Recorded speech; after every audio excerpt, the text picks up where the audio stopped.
Hey there, folks. I'm Mark, in affiliation with Spectrum Pulse, and it's Billboard Breakdown.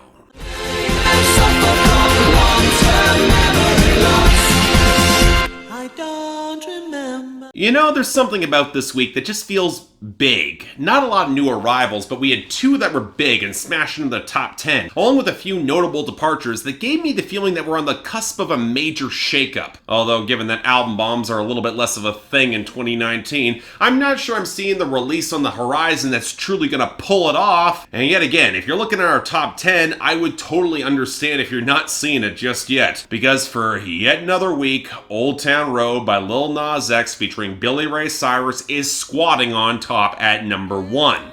But the weaknesses, they're starting to show through. Yes, still dominant on streaming and YouTube, but the radio looks to be finally getting sick of this and is losing spins, and it got knocked off the top spot on sales. And that went to our new number 2 and our biggest new arrival, You Need to Calm Down by Taylor Swift. Now, as usual, I'll have a lot more to say later on, but considering how much streaming and YouTube it has, along with a solid radio run already, you would think she'd be able to challenge Lil Nas X for the top spot, until you realize that his EP will impact the charts next week, and it looks like Taylor's gonna wind up getting blocked again. Either way, she got ahead of Bad Guy by Billie Eilish down at number 3, which is stronger on streaming and has solid sales, so what's caught my attention is how consistent her radio run is. Nice stuff, keep it up. And right behind it is Talk by Khalid at number 4. Absolutely ruling the radio, just had a rotten sales week and it took losses on streaming. Shame, I guess. Still remained ahead of I Don't Care by Ed Sheeran and Justin Bieber at number 5 though,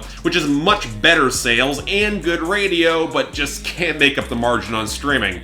Oh well. Now, it did hold its spot as Sucker by the Jonas Brothers went down to number 6, as to be expected, as despite good sales, the radio is now in freefall and the streaming was never there. Make no mistake, it is vulnerable to a new challenger, and that could be Money in the Grave by Drake featuring Rick Ross at number 7. Again, I'll have a lot more to say about this in a bit, but considering how it already has some good streams with decent enough sales, I'm gonna be curious if this actually picks up traction, especially given how slow the radio is to get on board.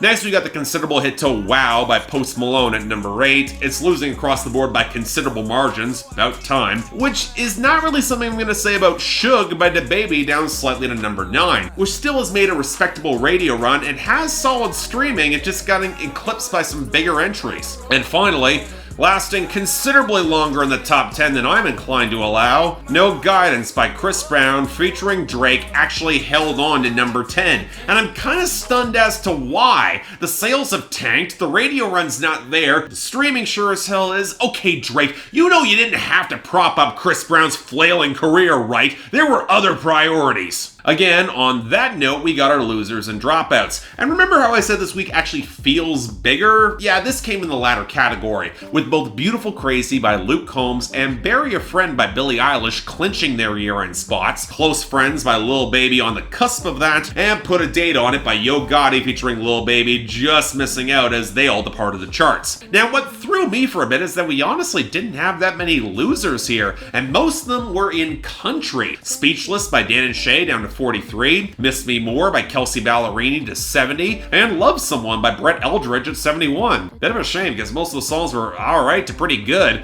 but to round it all off, we got the continued losses for Press by Cardi B. Man, that next chart run is not looking promising for her, is it? Anyway, on to our gains and our returning entries, and oh, I'm sorry, what is Tap by Nav featuring Meek Mill doing here at 95? Yeah, he released a video, doesn't mean you have to care or give it exposure, especially when Travis Scott is somehow back with the late Astroworld single with Wake Up at 89. Finally, dipping back at 99, we've got Racks in the Middle by the late Nipsey Hussle featuring Roddy Ricch and Hit Boy. Honestly, until this goes properly recurrent, I can see this bouncing on and off the charts pretty consistently. But then we got our list of gains, and it's a pity that some of them suck. Yeah, Rumor by Lee Brice somehow getting a boost to 25 is absolutely unheard of to me. The year that country is having on the Hot 100 is nuts right now. Looks like like Nashville finally caught up, and I still like the Get Up by Blanco Brown probably more than I should, so I'm kind of pleased it's up off the debut to 51. But why is Otro Trego by Sock featuring Darrell up to 81 off its debut? And why are we still giving streams to Ransom by Lil Tecca at 52? Or for that matter, Shot of Flow by NLE Choppa at 67? Again, I will say what I did last week. Those kids, they have their brief window, but I wouldn't expect it to stay open for that long. Or at least I god as hell hope not. But now on to our rather eventful list of new arrivals that I promised. And unfortunately, we're starting off with number 100. The Ones That Didn't Make It Back Home by Justin Moore. The ones that didn't make it back home. You know, I'm not even surprised that this is on the charts. Longtime viewers know that I am no fan of Justin Moore, but the success of songs that have referenced the troops in videos like the Eli Young Band's Love Ain't, they were sure to inspire something like this. Nashville's an industry full of copycats. And I'll say this for Justin Moore, he's not about to go for the trendier Nashville production gimmicks for this sort of song. So the guitars are meaty, the pedal steel cuts through, although I have to question why the guitars and percussion are trying to sound so crushing and ponderous, nearly to the point where the cymbals are clipping the mix or almost drowning out Justin Moore. And you know, to his credit, he's not trying to oversell the vocals like he would have 8 to 10 years ago, but that might be because the song doesn't feel melancholic or somber, even in the way that Luke Combs knocked out of the park last week. No, this is a stentorian and loud sort of song, and the writing focuses way more on the moment for a broad patriotic bombast than the humanity that you would think would be at the core of the song, as referenced in the verses. So while this is far from Justin Moore's worst song, it still feels weirdly hollow to me. I mean, it's tough to tell how well this will last, but honestly, take it or leave it either way. Number 97, It's You by Ali Gatie. If I'm ever gonna fall in love, I know it's gonna be you. This is one of those artists that I didn't recognize at all, but upon doing my research, I feel like I should have. Ali Gatie is an R&B act from the Greater Toronto area who actually made traction on SoundCloud. And when I say traction, I mean this guy has a way bigger following than I think anybody would expect from outside. His last single, Moonlight, apparently did well, but this is the one that's putting him over the top, and wow, someone's trying really hard to chase Khalid's thunder. I mean, the prominent brittle acoustics driving the melody off a much deeper, cavernous mix, the lower vocal timbre, the snap beat, the angsty lyrics, and yet it's hard for me not to see Khalid beating this guy across the board, especially in the writing, where Ali Gatie hits the weird mark of being vulnerable in a way that's neither attractive nor all that interesting. There are too many lines where he just will expose all of his flaws and his delicacy, and I'm not seeing the charisma to redeem that. Overall though, it's hard to care about this all that much. It's not bad, but again, not really worth caring about either. Number 92, Rescue Me by Marshmello featuring A Day to Remember? Rescue me, rescue me. Okay, Marshmello, I get that you're at the point where you could collaborate with pretty much anyone and get them that Hot 100 slot. You did it with Churches, for God's sake. But was anyone looking for the collaboration with A Day to Remember? Now, for those of you who don't know, A Day to Remember is a metalcore band that I've never really cared about. Not my genre, it happens. But they're not the type of act to get Hot 100 traction. Apparently until now, with this. And if you're expecting a jarring genre clash, honestly, it doesn't quite happen. Mostly because Marshmello has the uncanny ability to suck the unique personality out of any act he works with, thanks to a chipmunk-inflected drop that feels like a slimy come-down from a pretty propulsive and crunchy guitar lead on the hook, none of which really matches with the obviously programmed percussion. And I kind of feel for the frontman Jeremy McKinnon here, who's trying to ramp this up into more of a rock song or something more in his lane, and working with a bunch of utterly formless lyrics, and then he just seems stymied at every turn. Not helped by the mix being more blown out by the EDM passages than the rock. The rock actually sounds pretty well produced. I guess give some credit to Marshmello for making me interested or sympathetic for A Day to Remember for the first time ever, but again, it's a potentially interesting sound that's ground into mush by Marshmello's consistently underwhelming mediocrity. Figures. Number 80, Sanctuary by Joji.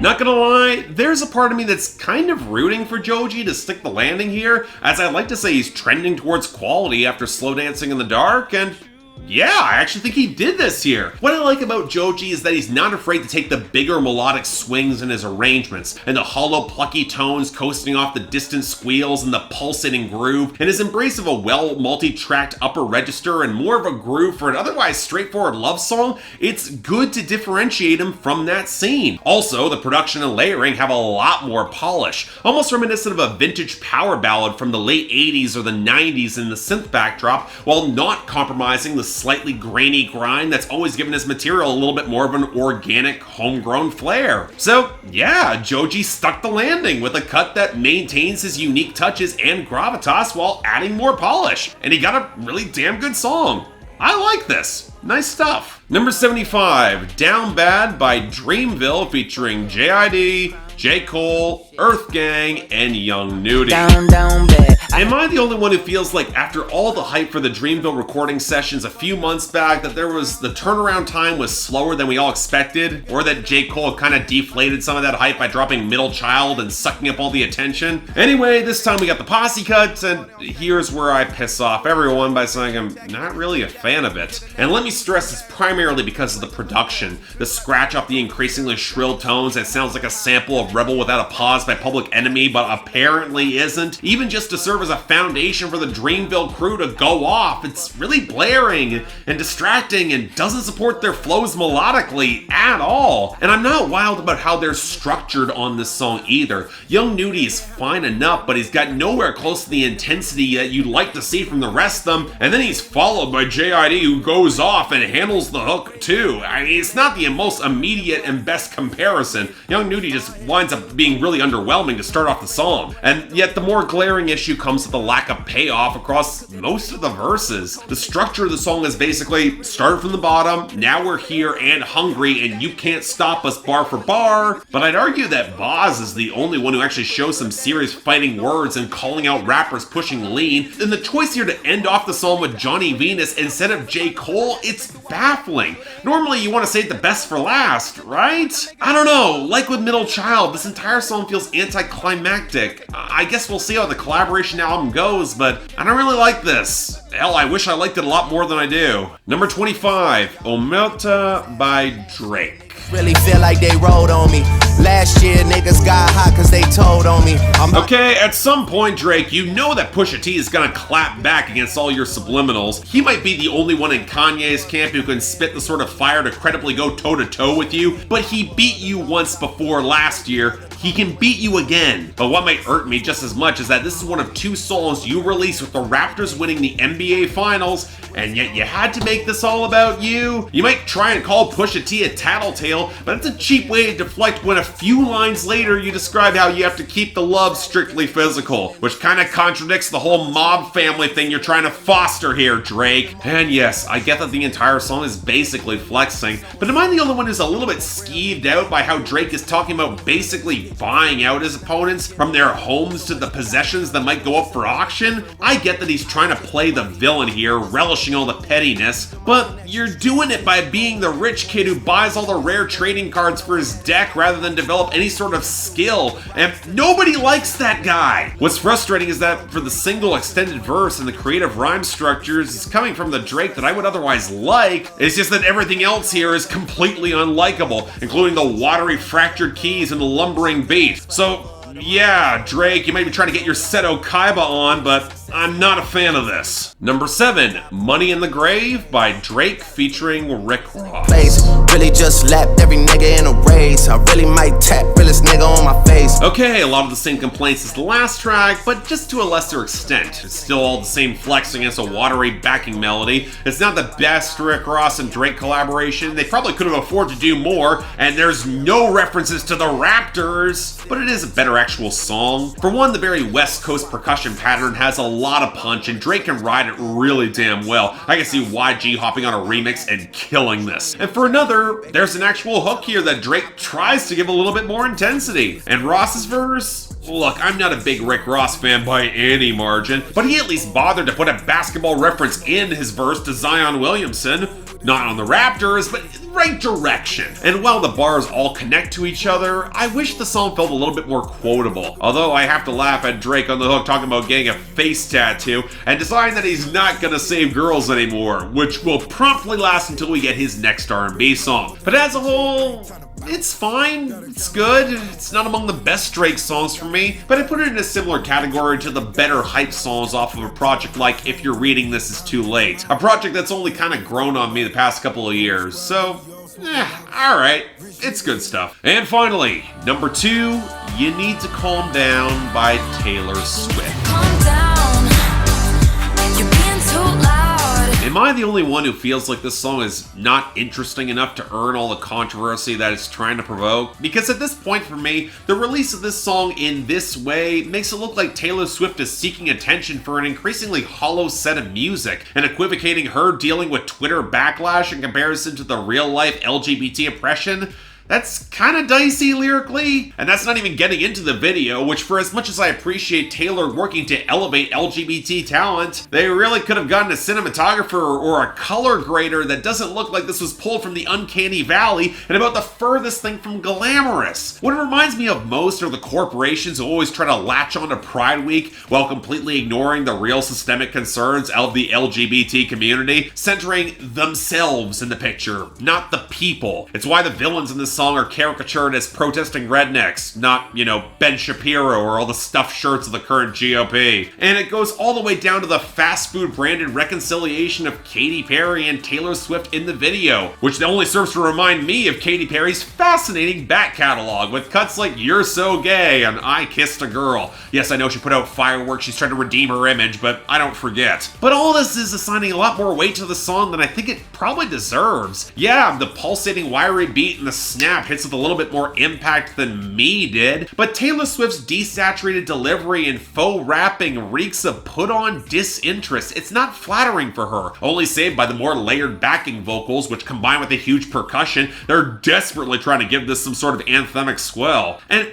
I don't want to take away from a community that it might embrace it. Who knows? But you know what? I remember the controversy surrounding Same Love by Macklemore and Ryan Lewis, which always felt like someone making a clumsy and kind of dated but earnest statement that centered him initially, but tried to push for a larger picture about LGBT in culture and hip-hop at large. But at the end of the day, that felt like it came from a real place. It took a risk. And this song kind of doesn't either. It's not really as interesting either, too. But as a whole, honestly, the winners and losers weren't what I expected, but they do fall out pretty quick, with the best of the week going to Sanctuary by Joji, with the honorable mention to Money in the Grave by Drake featuring Rick Ross. Now the worst, yeah, Drake's getting that too with Omerta, and dishonorable mention going to the Dreamville crew for Down Bad. I'm sorry folks, I know it's controversial, really great flows can't excuse the lack of lyrical payoff and production that, for me, completely misses the mark. Now next week, well, we'll see if Lil Nas X can stick the landing with 7 if he can snatch a mini album bomb of his own. Right now the Spotify numbers, they're not consistent, but who knows? And oh yeah, and Shawn Mendes is teaming up with Camila Cabello, that's probably going to be big. But until then, I'm Mark, you're watching Billboard Breakdown, affiliated with Spectrum Pulse, and I'll see you next time.